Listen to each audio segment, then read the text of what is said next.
Tunggu dulu. Kayaknya aku bukan itu loh. Kok tiba-tiba aku itu, coy? Wah,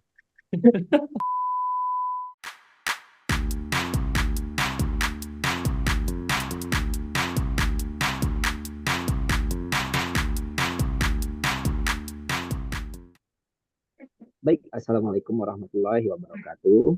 Waalaikumsalam Waalaikumsalam warahmatullahi warahmatullahi wabarakatuh. wabarakatuh. Selamat sore teman-teman semuanya. Gimana nih kabarnya hari ini? Baik, Baik, mulai dari mana nih? aman banget Mas baik, kabarnya. baik. Aman banget. Mas Jo, gimana kabarnya hari ini Mas Jo? Wah, luar biasa Mas Jufri. Sangat baik, sangat semangat hari ini Mas. Selanjutnya saya sapa lagi ini Kak Ayu. Kak Ayu gimana? Kak Ayu, kabarnya hari ini Kak Ayu? Ya, baik Mas. Mungkin rada mindeng dikit karena kemarin hujan. Ya, selanjutnya Kak Iyas. Iyas gimana kabarnya? Agak-agak batuk nih, semoga tidak mengganggu podcast kita kali ini. Segera ke klinik saja. Selanjutnya Mas Lukas. Mas Lukas apa kabarnya? Baik, baik, baik, baik. Aman, Aman ya? aman. Lanjut, Mas Juf. Kok Mas ngomong amannya seperti tidak aman? Mungkin saya. Aman, Mas Juf. Aman. Siap. Selanjutnya Kak Kamil. Kak Kamil apa kabarnya nih hari ini?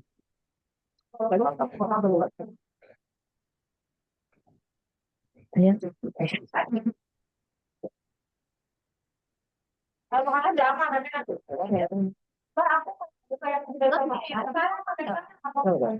Oke, selanjutnya selanjutnya Mas Ito. Mas Ito sudah makan Mas Ito? Waduh, belum Mas kebetulan nih dari kemarin belum makan nih kebetulan. Udah Mas, nanti beli makan ya jangan lupa. Siap, Mas. Oke, baik. Terima kasih teman-teman semuanya. Baiklah, hari ini kita akan ngobrol-ngobrol singkat ini bareng podcastnya Warga Plus 62 ya. Kita akan hari ini akan ngobrolin tentang wawasan kebangsaan, negara, dan juga isu-isu kontemporer yang menjadi tantangan kebangsaan saat ini. Ya, seperti yang kita tahu, saat ini banyak sekali nih isu-isu atau problem-problem bangsa yang dihadapi oleh bangsa kita yang menjadi tantangan bagi kebangsaan kita saat ini. Baiklah, kita lebih enaknya ini langsung aja ya. Kita akan coba minta pendapatnya nih, Mas Jo dulu nih. Mas Jo, gimana sih Mas Jo pendapat Mas Jo itu terhadap wawasan kebangsaan dan juga bela negara? Apakah wawasan kebangsaan dan bela negara itu penting untuk CPNS Mas Jo? Wah, oke oke Mas Jufri, terima kasih untuk waktunya. Baik, untuk pendapat saya Mas mengenai pertanyaan ini, penting nggak sih wawasan kebangsaan dan bela negara buat kita ya sebagai CPNS? Ya menurut saya penting ya Mas ya. Wawasan dan kebangsaan dan bela negara itu sangat penting bagi kita CPNS karena kita bukan hanya bekerja sebagai pegawai biasa Mas, tapi juga sebagai abdi negara yang mengemban amanah rakyat. Dengan wawasan kebangsaan, kita memahami nilai-nilai dasar Pancasila, Mas. Seperti selain nilai dasar Pancasila, UUD 45, Bhinneka Tunggal Ika, dan juga NKRI. Itu membuat kita bisa melihat pekerjaan itu bukan sekedar rutinitas, Mas. Atau mungkin malah kalau kata orang ASN atau CPNS cuma misalnya main Zoom doang gitu ya. Main Zoom, apa namanya itu? Main game doang gitu kan. Game apa sih itu, Mas? Dulu tuh, Mas. Zuma. Aduh, nih. Main Cuma, cuma. Cuma, Aduh, cuma, masih muda aduh, nih Mas Joy. saya nggak hafal soalnya. Belum pernah soalnya main gitu mas karena saking fokusnya ini. Nah itu orang tuh masih nggak Kalau seperti Mas itu Lukas gitu kan. main gamenya Candy Crush. Ah, Candy Crush tuh mas, aduh bahaya itu mas. Tapi kita tuh harusnya sebagai bagian dari upaya menjaga persatuan keutuhan bangsa mas. Oh ya, untuk dari bela negara juga kita kan gimana ya, orang berpikir bela negara tuh perang gitu ya. Tapi enggak sih sebenarnya, enggak melulu angkat senjata sih. Melainkan diwujudkan dalam sikap disiplin kita mas. Bekerja profesional, jujur, melawan korupsi. Korupsi kan kayak gratifikasi dan lain-lain lah ya. Serta memberikan pelayanan terbaik kita kepada masyarakat.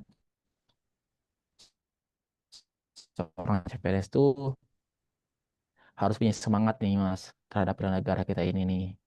Di, jadi singkatnya wawasan kebangsaan itu memberi arah kita dan bela negara memberi semangat yang menjadi fondasi agar kita sebagai CPNS bisa menjalankan tugasnya dengan integritas netralitas dan dedikasi sehingga kita tidak menjadi pegawai yang hanya mengikuti rutinitas melainkan menjadi menjaga masa depan Indonesia. Paling itu sih Mas dari saya, Mas Juprina. Mungkin bisa ditambahkan dari rekan yang lain mungkin Mas. Oke, siap. Super sekali memang jawaban Mas Jo ini. Mas Jo ini memang tidak kita ragukan lagi terhadap wawasan kebangsaan dan bela negaranya. Memang cocok banget ini jadi PNS teladan nih. Amin, amin Oke, Mas. Namanya juga ketua kelas, Mas. siap. Cocok. Selanjutnya nih saya mau dengar pendapat dari Mas Ito. Kalau menurut Mas Ito gimana sih wawasan kebangsaan dan bela negara itu penting nggak Mas? Ya Mas silakan monggo Mas. Oke, terima kasih atas waktunya Mas Jupri. Ya, menurut saya sih wawasan kebangsaan dan bela negara itu penting banget gitu. Penting banget untuk CPNS seperti kita nih ya, apalagi masih ada C-nya gitu kan. Karena kita bukan hanya pegawai gitu, tapi kita juga pelayan publik soalnya kan, yang punya tanggung jawab menjaga persatuan bangsa ini. Dengan wawasan kebangsaan ini nih, kita bisa paham Pancasila, UUD 45 dan lain-lain seperti NKRI, Bhinneka Tunggal Ika sebagai landasan kita bekerja. Jangan sampai salah arah gitu ya kan. Sedangkan sikap bela negara kita itu siap menghadapi ancaman, gangguan, hambatan, dan tantangan di era sekarang. Apalagi digitalisasi ini yang ya perlulah regenerasi muda yang gak gaptek terutama ya kan, yang bisa paham dengan tren-tren zaman sekarang, terutama di sosmed-sosmed gitu ya kan. Jadi intinya sih menurutku CPNS nggak cuma kerja cari gaji lah ya, tapi juga punya panggilan untuk menjaga kedaulatan dan keutuhan NKRI lewat tugas-tugasnya sehari-hari dan juga melayani masyarakat. Gitu sih Mas menurut saya. Oke, baik. Sama-sama super ya jawaban dari Mas Ito, dari Mas Jo. Memang ini calon-calon PNS teladan ini, yang nantinya bahkan jadi dirjen. Amin. Wih, amin, Amin, wih. amin. Eselon 1, Dirjen di guys. tahun 1. Baiklah teman-teman, ini kita kan udah bisa menangkap ini ya kan, apa itu wawasan kebangsaan, apa itu bela negara. Selanjutnya dalam menghadapi yang namanya bela negara ini, pasti ada lah ya kan tantangan kebangsaan yang kita hadapi sebagai warga negara atau yang dihadapi oleh bangsa kita sendiri, bangsa Indonesia itu kan ya. Jadi saya mau coba ke Kak Kamil. Iya, Mas. Kak Kamil, kalau menurut Oh, Kak Kamil ini gimana ya? ya. Apa sih isu-isu kontemporer, isu-isu kebangsaan yang saat ini hangat gitu kan? Menurut Kak Kamil. Oh ya, baik Mas. Terima kasih atas waktunya. Sebelum kita belajar mengenai apa itu isu kontemporer, sebenarnya kita harus mengetahui dulu kita sebagai manusia ini kan punya dua sifat ya. Kita punya akal dan kita juga punya nafsu. Nah, dua hal ini yang membuat kita itu terus untuk berubah, dinamis, nggak statis gitu ya. Nah, itu nggak terjadi, perubahan itu nggak terjadi pada diri kita sendiri, tapi terhadap lingkungan kita juga. Jadi misalnya kita ini kan eh, dari kecil sampai sekarang kita dewasa, sampai sekarang kita bekerja menjadi ASN, kita kan pasti ada perubahan terus tuh ya. Yang itu dibentuk oleh lingkungan kita, dari keluarga yang lebih kecil, lalu yang lebih besar lagi lingkungan pekerjaan tentunya, atau bangsa Indonesia tempat kita, Republik Indonesia tempat kita, bangsa kita ini. Nah, lingkungan perubahan ini yang terjadi pada kita dan lingkungan kita ini em, pasti akan memiliki dampak kan ya. Nah, dampak itu ada dua, dampak positif dan negatif. Nah, dampak negatifnya itu, dampak positifnya mungkin kita bisa mendapatkan kemajuan teknologi dan juga kualitas hidup ya. Nah, untuk dampak negatifnya itu kita bisa mendapatkan ada yang namanya AGHT. Jadi AGHT itu ancaman, gangguan, hambatan, dan tantangan. Nah, AGHT ini itu adalah bentuk nyata dari isu-isu kontemporer yang ada di sekitar kita. Jadi, kalau kita udah bisa mengetahui nih, kita bisa belajar tentang AGHT ini, kita tuh bisa mengantisipasi di masa depan itu kita isu-isu apa yang kita bisa hadapi ya, kita bisa apa ya namanya ya, lebih siap lah gitulah ya intinya, lebih siap untuk menghadapi masa depan. Karena kita udah tahu nih tantangannya apa, ancamannya apa gitu dari AGHT ini. Jadi isu-isu kontemporer itu bisa terselesaikan lah begitu intinya. Terima kasih Pak Syufri.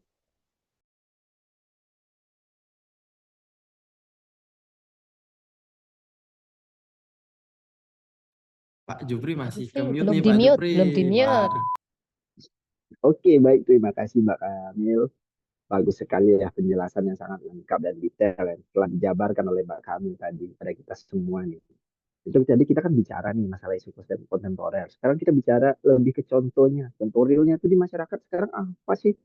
Apa sih isu-isu yang sekarang hangat itu? Kita akan coba ke Pak Jo lagi nih. Menurut Wede, Pak Jo wede, apa sih wede, Pak? wede. Oke, oke, oke. Ada banyak ya contohnya ya. Oke, kalau misalkan saya ambil contoh nih, isu kontemporer yang pertama tentang ini deh, korupsi, korupsi. Ya, kita tahu ya, Oke. korupsi itu penyalahgunaan kekuasaan atau wewenang untuk mendapatkan keuntungan pribadi atau kelompok nih. Biasanya kan berupa kayak uang, jabatan, fasilitas, dengan cara yang merugikan negara maupun masyarakat. Nah, isu-isu yang ada di Indonesia ini ya, sebenarnya udah kelihatan ya banyak banget kasus di Indonesia ini yang sedang terjadi gitu kan. Dan itu menjadi salah satu visi misi presiden kita ya Pak Prabowo ya Prabowo dan menjadi salah satu asta cipta prioritas kita nih Bapak Presiden nih untuk dibasmi dari hulu ke hilir gitu kan. Ya kita lihat nih sudah ada yang apa namanya dibasmi ya atau udah ketahuan gitu seperti kayak kemarin kasus Pertamina, kasus minyak yang Wilmar dan juga yang lainnya nih. Nah, kalau misalkan tadi bilang contohnya ya kita kembali sebagai CPNS nih, kita harus ngapain sih? Ya, kita sebagai generasi muda atau CPNS jangan sampai nih masuk dalam kasus tersebut gitu ya. Masa kita sebagai CPNS masuk koran kasus gitu ya kan lucu ya. Harusnya kan masuk korannya kan eh, pegawai berprestasi gitu ya. Jadi jangan sampai ke kasus-kasus yang aneh itulah. Kita harusnya menjadi garda terdepan yang melawan korupsi. Dimulai dari disiplin. Disiplin tuh ya seperti tidak korupsi, korupsi waktu lah ya. Kita kan tahu ya, Menteri kita Pak Dodi selalu bilang, bekerjalah bukan karena sistem yang mengawasi, melainkan Tuhan yang mengawasi kita gitu loh. Bukan karena sistem absen gitu ya, tapi Tuhan yang mengawasi kita, jadi kita tetap disiplin dan gak ada korupsi waktu. Itu yang pertama tuh Mas, masalah korupsi. Yang kedua mungkin tentang narkoba ya. Aku ini bilang narkoba bukan berarti aku pakai narkoba ya Mas ya. Ini Ah, yang terjadi masa. nih salah satu. Ini karena visi misi Pak Prabowo juga nih, apa namanya, incar narkoba dari hulu ke hilir kan. Nah ini nih, isu-isu narkoba ini juga kan ya cukup berat ya. Banyak banget generasi muda kita hancur karena narkoba ya. Oh iya, narkoba itu apa sih? Sebenarnya narkoba itu singkatan dari narkotika, psikotropika, dan bahan adiktif lainnya. Yang dimana sebenarnya narkoba ini tuh bisa merusak organ kita loh. Ya mungkin orang pengennya narkoba tuh biar nge-fly gitu ya. Kalau bahasa anak sekarang tuh biar terbang, biar ngerasa tenang gitu. Sebenarnya itu tuh punya dampak yang negatifnya parah banget tuh. Kalau dari psikis tuh halusinasi, depresi, malah depresi itu kan malah gangguan kecemasan juga perubahan kepribadian yang tadinya mungkin baik tiba-tiba apa namanya gampang marah gitu ya. Terus secara sosial dia kayak mengganggu hubungan keluarga lah atau mungkin kalau misalkan dia kuliah malah ganggu kuliahnya, kalau kerja ganggu pekerjaannya gitu loh. Hingga sampai tidak kriminal sih. Jadi ya itu sih Mas paling dari saya contohnya korupsi dan narkoba ya. Jadi kita sebagai generasi muda sebagai CPNS jangan sampailah kita masuk koran jangan karena itu melainkan karena prestasi kita yang terbaik untuk negara kita Mas. Thank you Mas Jufri. Oke, baik. Terima kasih Mas Jo. Jadi kalau dari Mas Jo tadi itu isu kontemporer yang hangat saat ini, yang mungkin sebenarnya sudah isu klasik juga ya Mas ya, yang tidak berkesudahan sampai saat sekarang ini Betul yaitu Mas. korupsi. Tapi semoga lah bangsa Indonesia ini cepat terbebas dari yang namanya korupsi dan juga narkoba ini. Amin Mas, amin. Baik, selanjutnya ini aku mau tanya dari Mas itu lagi deh. Kalau menurut Mas itu apa Boleh, sih Mas itu? boleh. Ya mungkin yang saya tahu nih ya ada dua lagi nih, radikalisme dan money laundering atau pencucian uang gitu ya, bukan bukan laundry baju gitu terus dapat duit, bukan, tapi pencucian uang gitu ya kan. Nah yang radikalisme ini contohnya tuh kayak kasus bom bunuh diri di Surabaya itu ada di tahun 2018 kalau nggak salah, itu satu keluarga dan termasuk anak-anaknya itu diajak untuk melakukan bom bunuh diri. Nah itu tuh kenapa bisa gitu? Itu tuh karena paham radikal yang sudah sampai ke keluarga bisa menyusupnya tuh bisa lewat sekolah, media sosial atau organisasi yang diikuti oleh orang tuanya atau keluarga itu. Nah, itu tuh kalau dibiarin nanti bisa memecah belah negara, terus memicu konflik di mana-mana gitu ya kan. Dan akhirnya mengancam keamanan nasional ya, namanya bom bunuh diri, belum terorisme dan lain-lain gitu ya kan. Makanya ini bukan cuma masalah keamanan nih radikalisme ini, tapi juga ancaman untuk persatuan dan apa ideologi Pancasila gitu sih untuk radikalisme. Soal pencucian uang ini, contohnya sih judul-judul yang banyak ini itu katanya sih kata orang-orang juga sih itu emang benar-benar tempat pencucian uang yang paling gampang, paling cepat, paling-paling lah pokoknya itu kalau isu-isunya. Nah, itu tuh fungsinya untuk menutupi gitu kan kejahatan-kejahatan misalkan pembelian narkoba lah atau korupsi-korupsi yang sudah dilakukan atau bahkan untuk mensupport terorisme itu ya hal-hal seperti itulah yang eh, membuat kenapa mereka mencuci uang gitu ya kan. Nah, ini tuh merusak sistem keuangan negara juga karena dana-dananya ilegal gitu tapi bisa masuk menjadi legal karena sebuah pencucian ini. Akibatnya banyak keluarga ya hancur karena judi misalkan walaupun mereka tuh bukan yang cuci uang tapi mereka adalah korban akibat cuci uang misalkan seperti itu. Nah, hal ini melemahkan stabilitas ekonomi dan menurunkan kepercayaan publik pada pemerintah gitu sih yang saya tahu. Terima kasih Mas Jul. Baik, Mas itu baik. Nah, berarti seperti radikalisme ini memang paham yang sebenarnya harus kita tanamkan pada generasi muda tentang radikalisme itu seperti apa ya kan, sehingga mereka itu tahu dari sejak dini itu sudah mewanti-wanti anak-anaknya, keluarganya dari paham-paham radikalisme sehingga tidak terjadi tuh seperti yang kita dicontohkan oleh Mas Ito tadi, bom bunuh diri sekeluarga. Kan Iya, betul. kita tahu sebenarnya kan secara berpikir logika aja itu adalah hal yang konyol dan bodoh ya Mas ya. Wah, betul Mas. Baik, baik. Thank you Mas Ito, super sekali Sama. penjelasannya. Selanjutnya saya mau tanya ke Mbak Kamil deh. Kalau menurut Mbak Kamil apa sih Mbak Kamil? Oh, kalau menurut saya nih, Mas Ito lagi, Mas Jufri, itu lebih ke mungkin agak jarang didengar ya, namanya proxy war. Jadi proxy war ini bahasa Indonesianya itu perang perantara. Nah, ini tuh di mana ada dua negara atau kelompok-kelompok besar lah ya, itu eh, tidak tidak saling perang tuh perangnya nggak secara langsung gitu, nggak langsung berhadapan A sama B itu nggak saling berhadapan, tapi ada perantaranya nih, entah negara sekutunya yang sebagai pihak ketiganya dia gitu. Nah, contohnya nih yang lebih gampang, mungkin teman-teman udah pernah nonton Oppenheimer nggak sih film?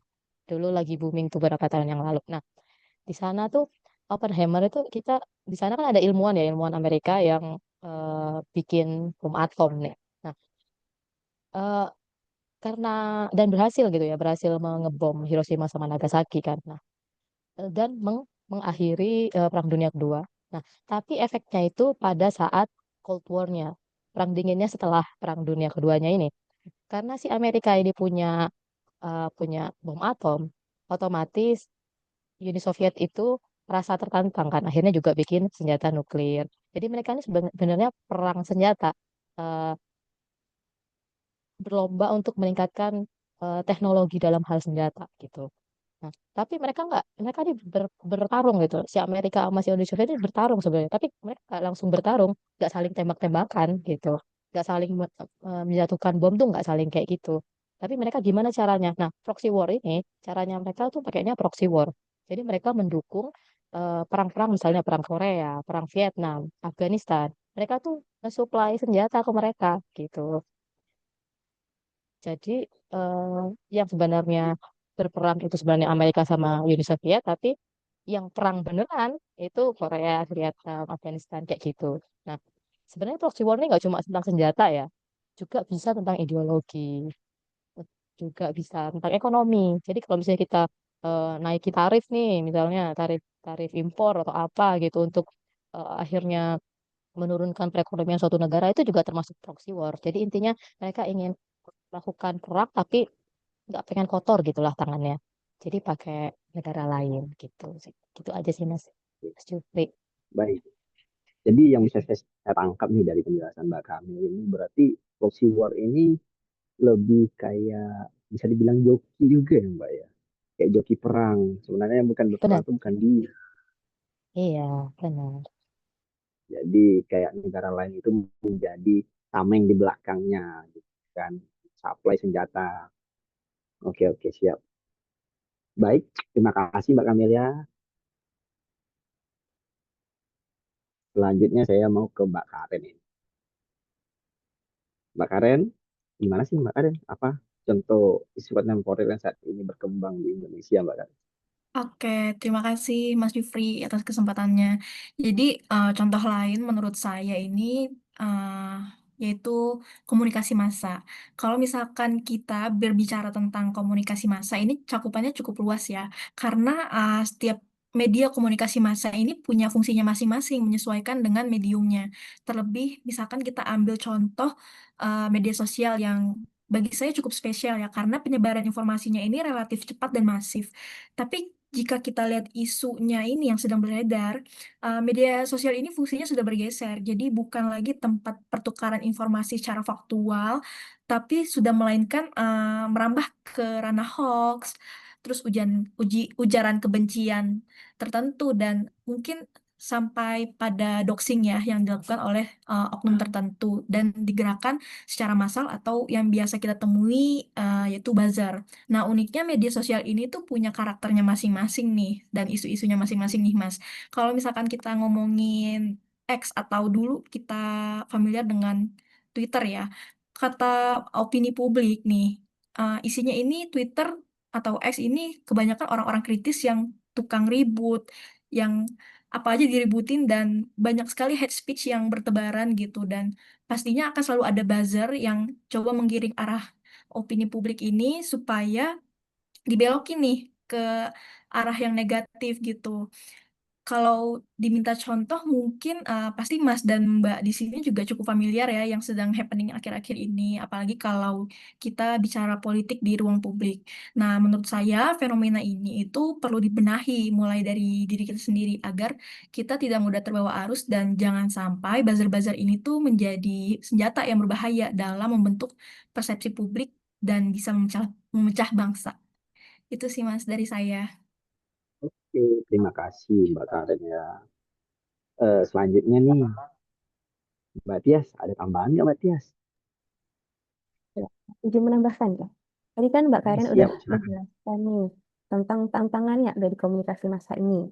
Sebenarnya komunikasi massa ini juga ada loh dari peluangnya. Kan kita sering lihat toh ada influencer atau artis yang jadi bintang iklan atau bahkan jadi brand ambassador dari suatu produk tertentu. Dan dampaknya masyarakat jadi lebih memperhatikan produk tersebut. Minimal fansnya akan berusaha untuk membeli produk itu. Jadi potensi ini bisa kita gunakan ke ranah birokrasi di mana kita gandeng influencer atau artis yang image-nya positif untuk mengkampanyekan program-program atau kebijakan pemerintah agar lebih kekinian, membumi, dan menyentuh masyarakat luas. Gitu, Mas. Oke, terima kasih Mbak Karen dan Mbak Tias. Ini penjelasan yang sangat-sangat ya cukup detail ya dari Mbak Tias dan juga Mbak Karen. Baik, selanjutnya nih saya mau nyapa Mas Lukas ini. Menurut Mas Lukas apa sih sekarang ini eh, isu tantangan kebangsaan yang dihadapi oleh bangsa Indonesia? Atau Oh ya Mas Mas Jup, Lukas punya pendapat lain nggak ya? ada nih satu Mas Jup terkait konflik kepentingan. Menurut Oke, saya, konflik kepentingan itu situasi ketika pejabat atau ASN menghadapi dilema. Di satu sisi ada kepentingan pribadi, keluarga, atau kelompok. Tapi di sisi lain ada kepentingan publik yang seharusnya diutamakan. Nah, kalau kepentingan pribadi lebih diprioritaskan, jadilah sebuah konflik kepentingan. Misalnya nih, nepotisme dalam pengangkatan jabatan, di mana ada oknum pejabat memilih kerabatnya meski kompetensinya kurang. Atau dalam proyek pengadaan, ketika penyedia barang atau jasa ternyata masih ada hubungan bisnis dengan oknum pejabat yang membuat keputusan. Ada juga nih kasus oknum lagi nih, oknum pejabat menerima hadiah atau gratifikasi dari pihak yang ada kepentingan. Dan dampaknya cukup serius ya Mas Jup. Publik dapat kehilangan kepercayaan terhadap pemerintah. Lalu kebijakan atau proyek jadi tidak efisien. Karena bukan yang terbaik yang dipilih, tapi yang dekat dengan oknum pejabat tersebut. Dan ini nih menghambat reformasi birokrasi kita. Karena profesionalisme kita sebagai ASN akan dikorbankan. Jadi supaya nggak dikorbankan, jauhilah konflik kepentingan. Baik, terima kasih Mas Lukas. Keren sekali Ya ya Mas. saya di Mas Lukas tadi. Selanjutnya saya mau minta tambahan Ya sedikit Mas. ini dari Mbak Tias. Bisa nambahin dikit ya. Nah, konflik kepentingan ini tuh bisa juga loh dikendalikan dengan baik. Contohnya di kementerian kita sebelumnya, dengan menteri kita sebelumnya, Pak Bas. Jadi waktu tahun 2019 itu, pembangunan jalan tol Becakayu itu dirasa lambat. Nah, pas dicari tahu penyebabnya, ternyata rencana jalur tol ini akan memakan lahan dari rumah pribadi Pak Bas. Dengan posisi beliau sebagai Menteri PUPR saat itu, harusnya beliau bisa menggunakan kuasanya untuk menggeser rencana jalan tol itu. Namun, dengan profesionalnya, beliau meminta rencana itu tetap dijalankan dan akhirnya rumah pribadi beliau digusur untuk pembangunan jalan tol Becakayu. Itu aja sih, Mas. Oke, baik. Terima kasih Mbak Tias, terima kasih Mas Lukas. Oke, baiklah teman-teman. Saya rasa udah cukup panjang ya pembahasan kita dari tadi, mulai dari wawasan kebangsaan, kesiapsiagaan bela negara, dan juga kita sudah bicarakan ini yang namanya isu-isu kontemporer atau isu-isu yang berkembang saat ini, gitu kan. Jadi dari pembahasan kita pada sore hari ini, saya dapat simpulkan ya kan, wawasan kebangsaan dan juga kesiapsiagaan bela negara itu merupakan hal yang sangat penting dalam kehidupan kita berbangsa dan juga bernegara. Karena kita yang namanya selaku warga negara itu sangat harus menjunjung tinggi yang namanya sikap bela negara gitu. Dan juga kita udah membicarakan nih beberapa isu-isu yang mungkin isu ini sudah lama tapi masih berkembang sampai saat sekarang ini yang masih menjadi masalah bangsa lah kita bilang ya kan. Yaitu saya bisa di catatan saya ini ada beberapa. Yang pertamanya yaitunya korupsi dan juga narkoba. Yang kedua radikalisme dan juga money laundry. Selanjutnya mass communication dan juga selanjutnya itu ada proxy war. Terus ada juga yang namanya konflik kepentingan seperti yang dijelaskan barusan oleh Mas Lukas gitu ya kan. Jadi harapannya nih kita sebagai CPNS kita adalah agen perubahan ya kan, menjaga integritas, kita diharapkan dapat meningkatkan kompetensi diri, kita bisa menjadi agen yang melawan narkoba, terus melawan korupsi, dan juga menumbuhkan semangat kebangsaan dalam diri kita. Karena CPNS itu bukan hanya seorang pegawai ya, tapi abdi negara dan juga abdi masyarakat yang harus berada di garda terdepan menghadapi ancaman kontemporer dan juga isu-isu kebangsaan. Seperti itu. Baik, terima kasih kepada Mas Jo, kepada Mbak Kamil, kepada Mas Lukas, kepada Mbak Tias, kepada Mas Ito dan juga Mbak Karen atas waktunya pada kesempatan kali ini. Ya, mungkin itu yang dapat saya rangkum dan saya sampaikan pada sore hari ini. Lebih dan kurang saya mohon maaf. Saya cukupkan acara. Sampai jumpa kita di episode berikutnya. Assalamualaikum warahmatullahi wabarakatuh. Waalaikumsalam. Waalaikumsalam Dadah. Thank you. warahmatullahi wabarakatuh. Waalaikumsalam warahmatullahi wabarakatuh. Makasih Mas Waalaikumsalam Jo. warahmatullahi wabarakatuh. Terima kasih. Terima kasih.